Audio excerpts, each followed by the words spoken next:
হবে। ও কি বাসা থেকে বের হতে পারবে না? বাসা কোথায় ছিল? আমার বাসা রায়েরবাগ মোহাম্মদবাগ। রায়েরবাগ মোহাম্মদবাগ। উনি কোথায় গুলি? না, একদম না, বের করবেন না, একদম সাংবাদিককে বের করবেন না আপনারা। বের করার মতো রাইট আপনাদের নাই।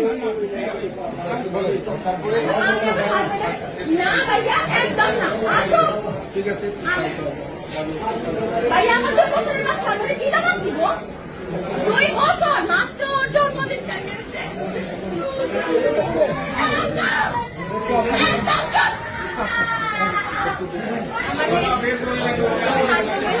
কি আমি হাজুকে বের করতে যাও?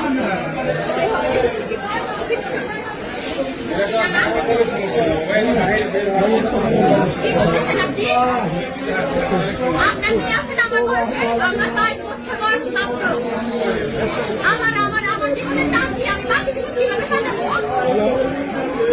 আমি কবে মারা যাবো? তার তো কোনো ঠিক নাই।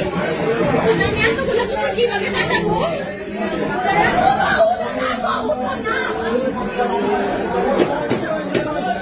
আমি বিধবা, আমার কি বিধবা হওয়ার বয়স হচ্ছে বলেন? আমার মাত্র 22 বছর। কিভাবে আমাদের সাথে তুমি রাত্রে ঘুমাইবা না? বলো না, নুজাইরা ঘুমতে ঘুমতে তোমার ফ্যাক্টরি বসে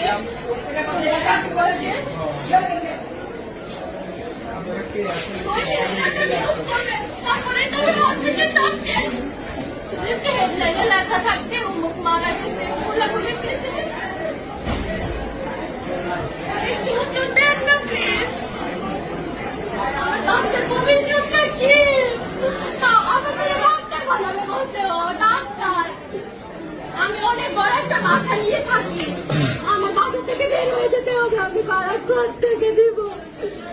নুজাইরা রাখবো, আমরা কিভাবে বাঁচবো? নুজাইরা রাখবো, নুজাইরা রাখবো, প্লিজ উঠে যাও না বাবু, উঠে যাও না তুমি।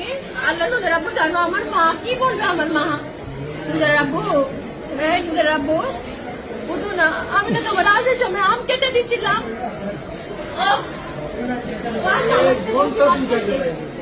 আল্লাহ, আমি মানি না, আমার হাজবেন্ড মারা গেছে, আমি মানি না। কোথায় ছাত্ররা কই? ছাত্ররা কই? কোথায় ছাত্ররা? আর প্রধানমন্ত্রী কই? উনি কখন মানবে বিচার? ওদের কখন মানবে? উনি কজন মারা গেলে? তুমি ছাড়া আমাদের কেউ নাই, বিশ্বাস করো। আমরা এই দেশ ছেড়ে চলে যাবো, তুমি উঠো। নিজেরা রাখবো, উঠে যাও না। নিজেরা কতজন বেঁচে গেছে? নিজেরা তুমি বাসে যাও না। নিজেরা কতজন বেঁচে গেছে? তুমি কিছু